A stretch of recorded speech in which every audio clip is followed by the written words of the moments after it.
Wake up, buyer payer people. It's a beautiful day. Go grab yourself another cup of joe and say hello to Jim and Michelle Rhoads on the Buy Here Pay Here Morning Show. Take it away, you two.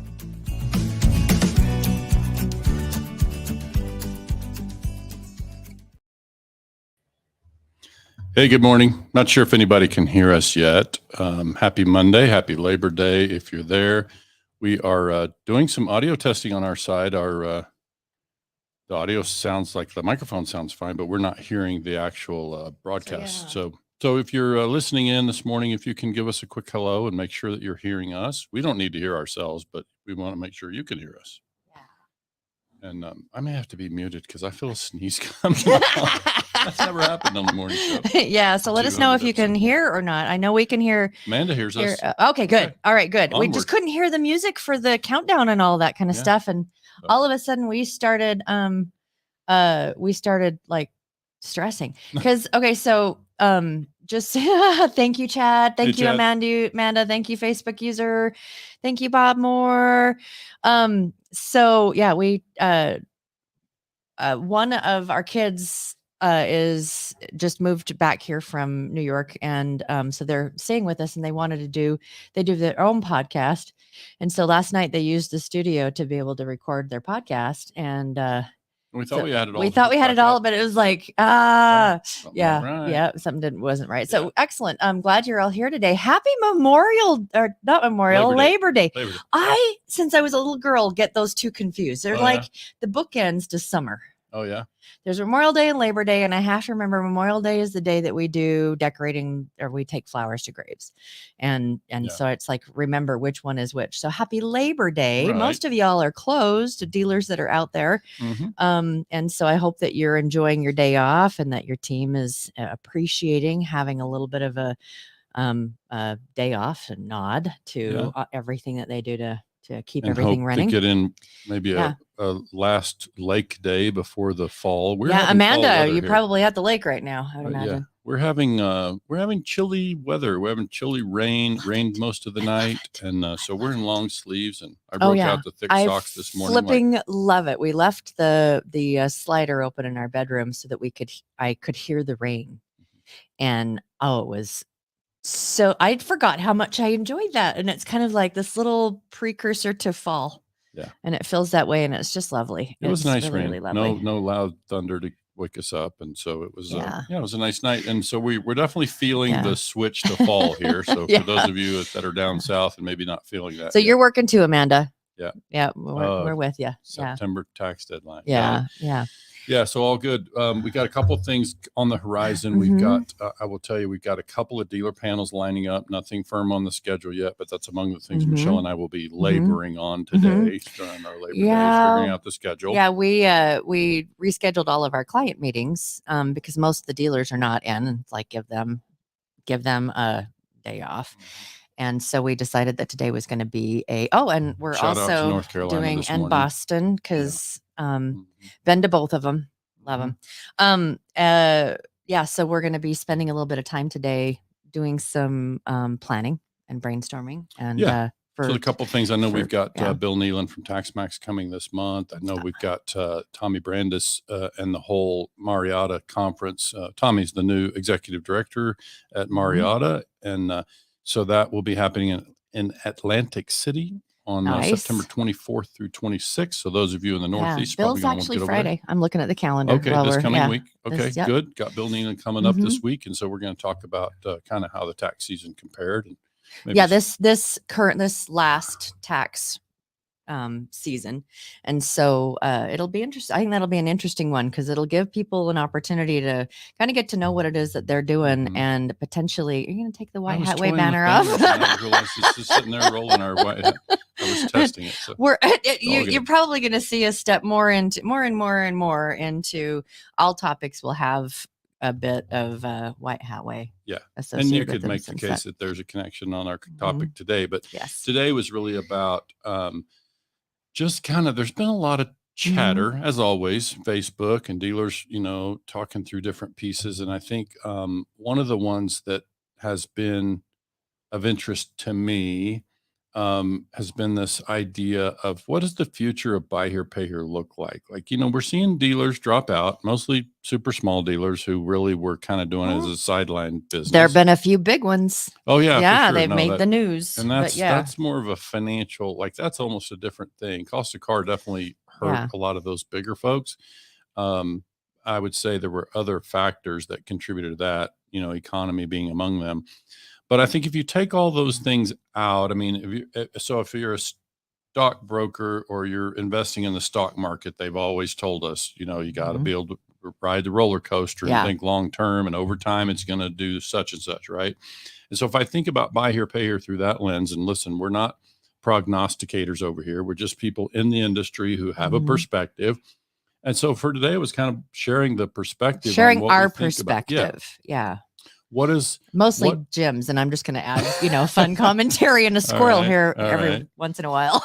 Well, I'm thinking longer term. So I'm thinking, 5 to 10 years down the road. I'm having fun walking through this scenario where what do we think is going to shift? And it's interesting because we're also dialing in more and more a roadmap for the next 10 years. And, we've been writing some vision. This is something we tell all of our dealers to do. It's like, what do you envision happening 5 to 10 years from now? And so we've been it's like, what do we think, based on the market and our trajectory and the customers that are out there and all of the things, where do we think that, where do we envision ourselves landing? And so it's kind of that there is a thread to that. Maybe it's better to ask this question of our listeners.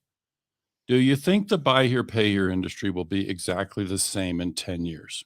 Yes or no? Do you think the buy here, pay here industry will be exactly the same 10 years from now as it is today? So you could go back 10 years and go, how has it changed in the last 10 years? I mean, so that's a big loaded question. Like it could change in some ways. I think in general, I'm just asking, do we think it'll be the same? And I got to say, I'm somebody that over the years being asked for articles and this and that, like what's my outlook for buy here, pay here? And I've half jokingly said, I think it'll stay the same.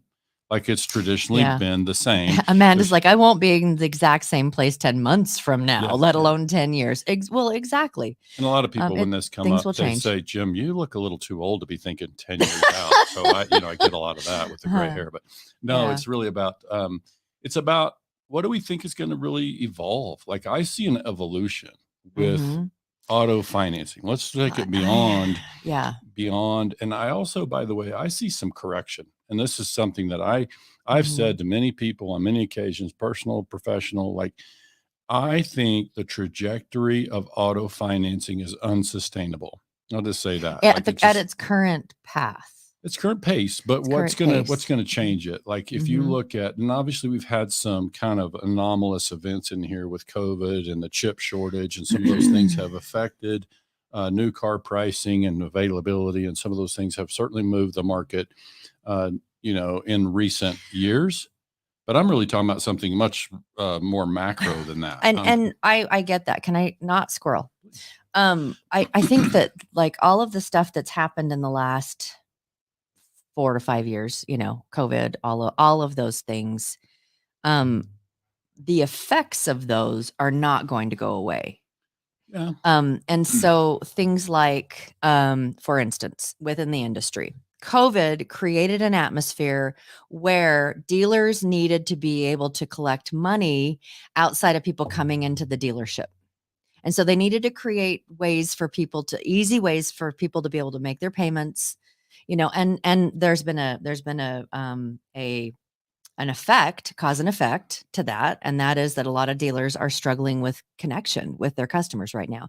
But we've created this, that's not going to change. I don't think. I think that people, not the cause and effect where you're not connected, but the people doing more online app-based payments, the ACH, the Pay Near Me's, the Blitz Pays, all of those kind of things. Those are things that have just happened really big in the last few years.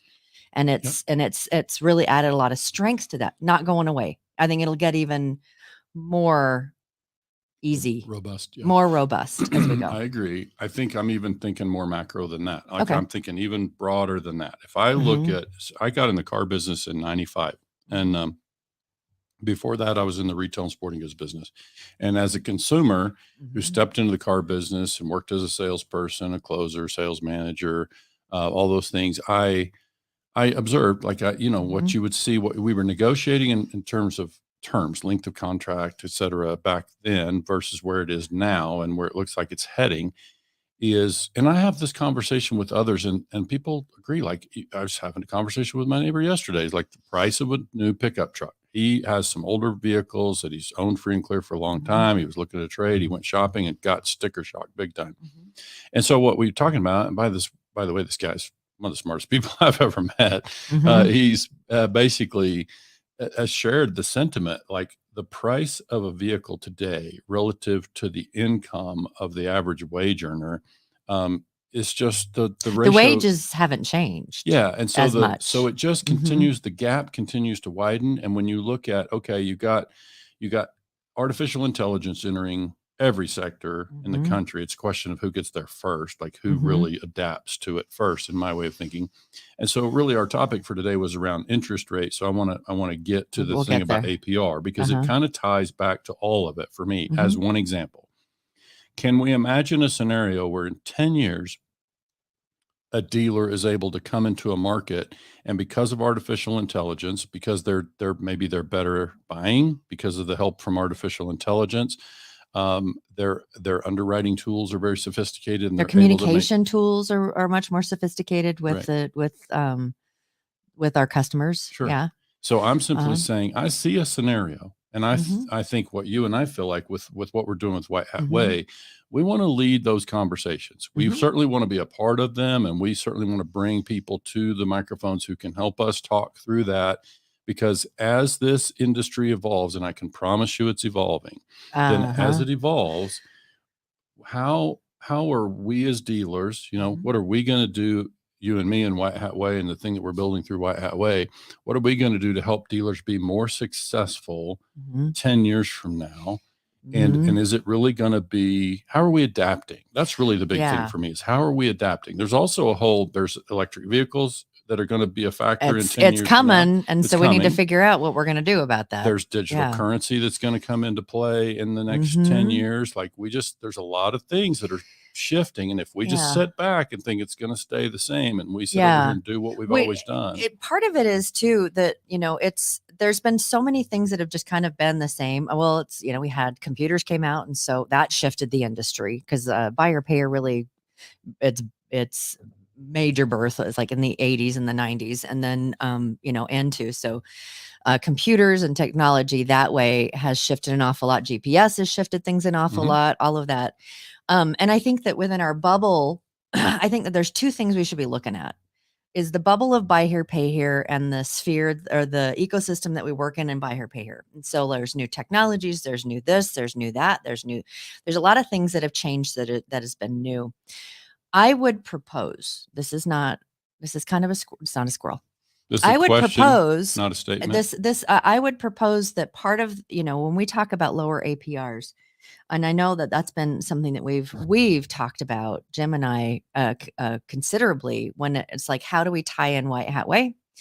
And so lower APRs, and within our bubble, we can use technology and those kind of things. But part of that is how our customer is changing and how we can help that along. And so, because I think for the longest time we've said, customer hasn't changed. But if we pull ourselves back a little bit, there are things that have changed with our customers. Their income hasn't changed. Their ability to pay, keep on top of a payment, their down payment, those kind of things haven't changed. But there's also some other things that have changed. And if we step back, and if we were to look at our customers today compared to 10 years ago, outside of the financial part, how have they changed? I think from my perspective, the bigger part that I see is how they interact, both in the time that they're buying and the time that they're making payments, and through the collections relationship, and where they are, so where we can find them is one thing. How they communicate. And I would say that our customers also, the newer generations that are coming up into being customers, that their perspective about how they fit in the world is different. Right. It's very different than it was for people our age. Yeah. It's very different from that was from the millennials. It's very different. And those are part of our customers coming up, and their perspective is community.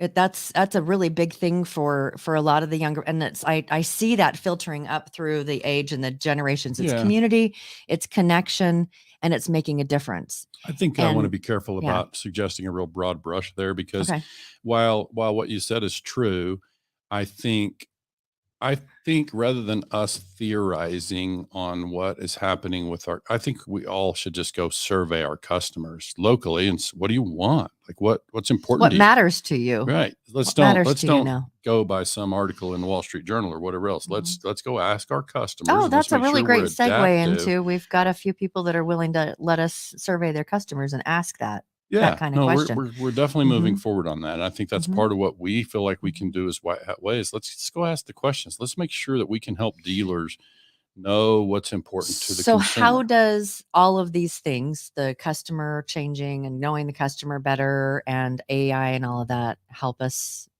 possibly lower interest rates?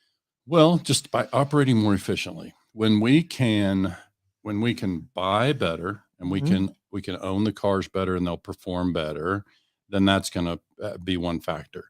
Then we can underwrite as intelligently as we possibly can, so that we've got a better performing portfolio.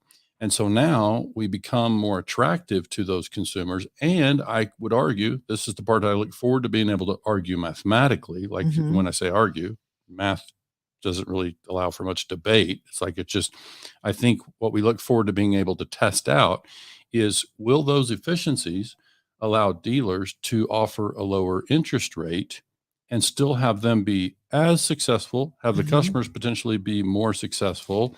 And so that's really the part that I'm suggesting that we need to, be prepared to work toward. So it's like, that's the opportunity that I see around this whole thing is, are we able to harness the technology in a way that allows us to be more efficient? Because imagine I'm a dealer coming into your market. I've got that technology I mentioned earlier. I'm buying well, I'm underwriting well, collecting well, I'm offering consumers a lower interest rate. The loans are performing better. If you're a competitor in that market, are you going to get left behind?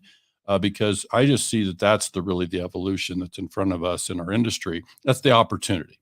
And I think those who adapt to the technology, which we've seen, we've seen in our own, time of watching the buy here, pay here industry. You touched on software in the 80s and 90s, and certainly, when Windows came around, it took a big jump forward. And so we've seen dealers adapt to that. We've also seen dealers out there operating very small businesses on ledger cards and still operating on paper, so it's like some of them got left behind, and they don't they're not in a position to adapt and grow and build. And so that's not the strategy for everybody. Not everybody's looking to build a massive buy here, pay here operation and portfolio. I'm simply saying, if we look at the technology and the evolution in technology that's in front of us, we can either be afraid of it and operate as though it's not going to affect me in my market. We can behave that way, or we can educate ourselves and get out there and get up to speed on technology, use it to our advantage and ultimately to the consumer's advantage. Because when I can create a better experience for the consumer, I'm going to win the business. Let me ask you something. And so I'm going to play devil's advocate. Oh boy, this will be fun. Why would a customer care about their APR?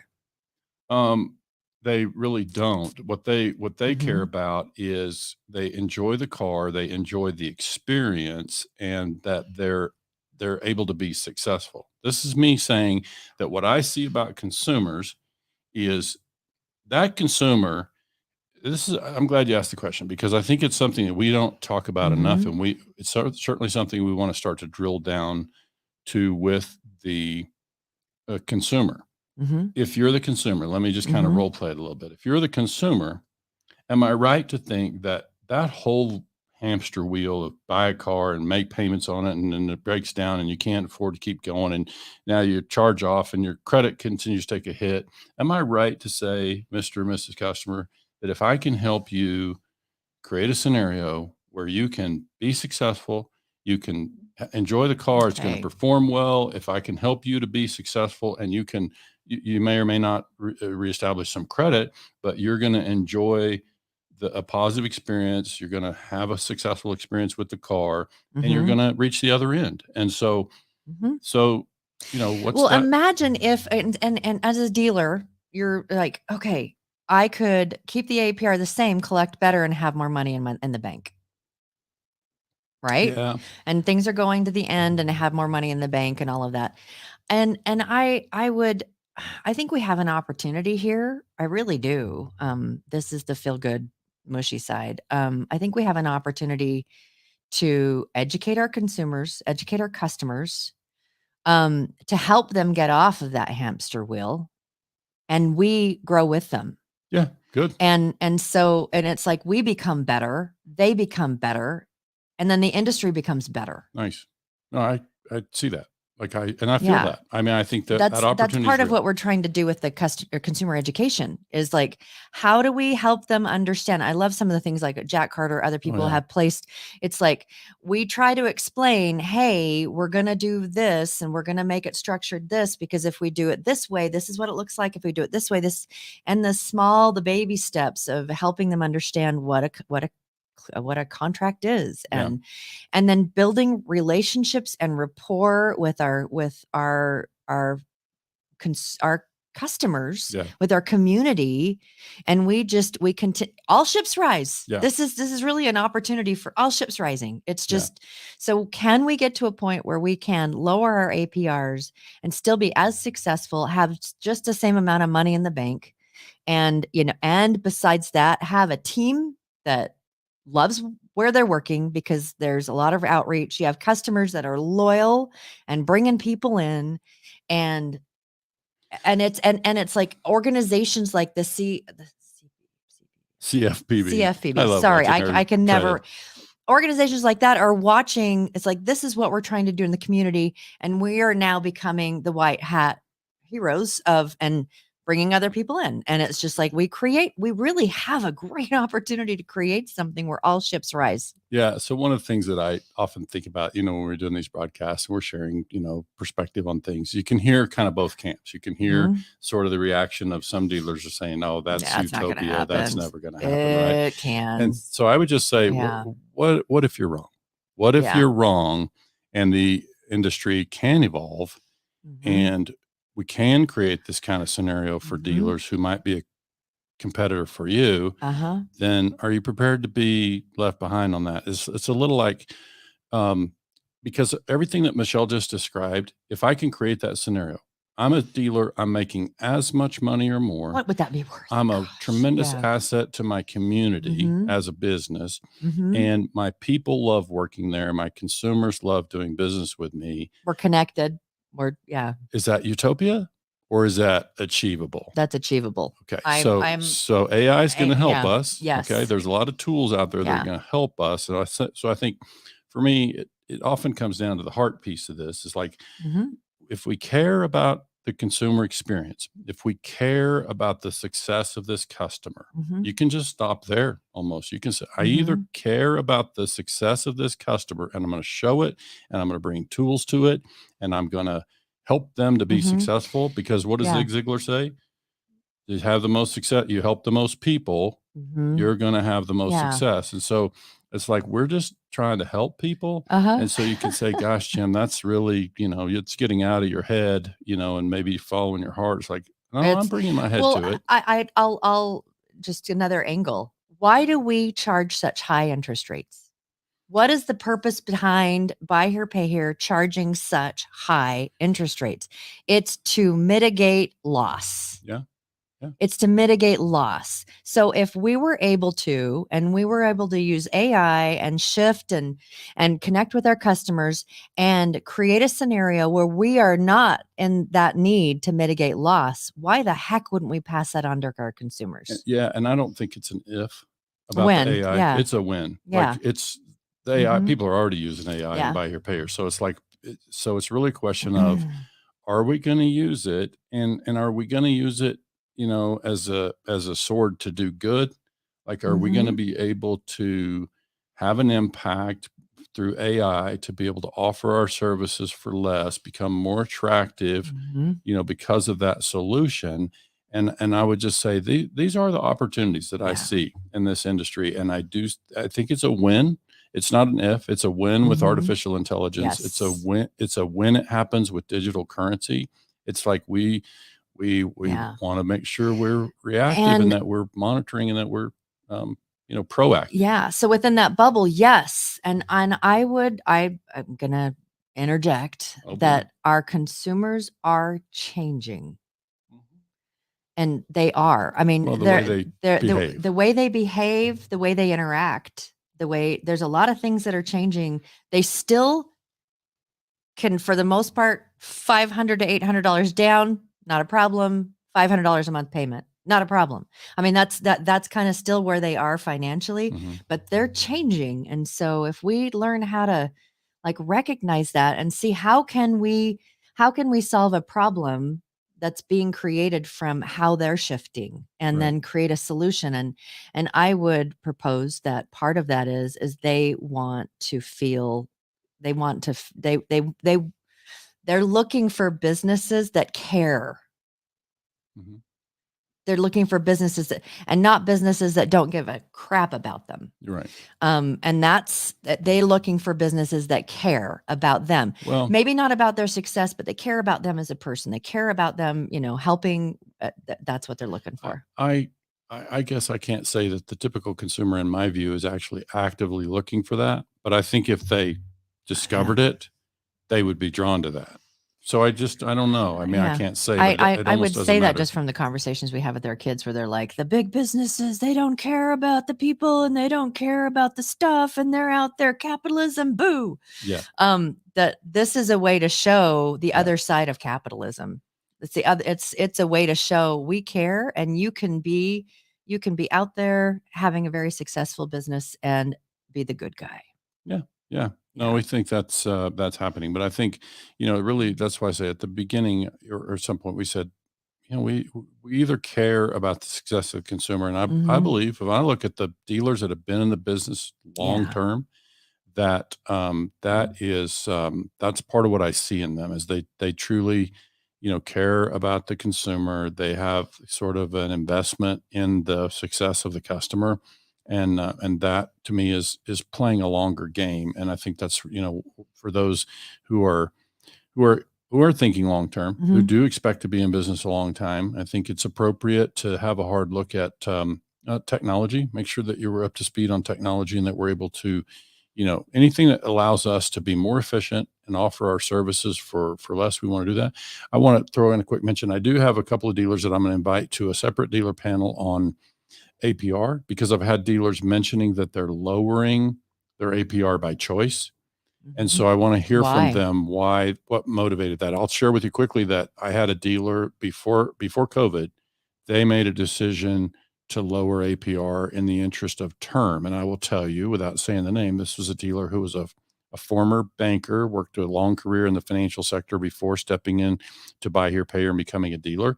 And they chose to lower interest rate in the interest of Math. term.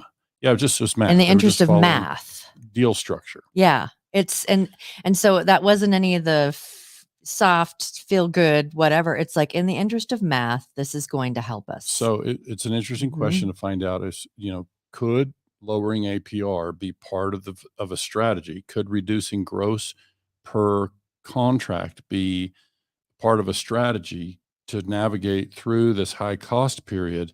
Because this math that we're talking about matters, like the actual structure of the deal and how we come out of the COVID thing. If car costs ever come down, some say it will, some say it won't.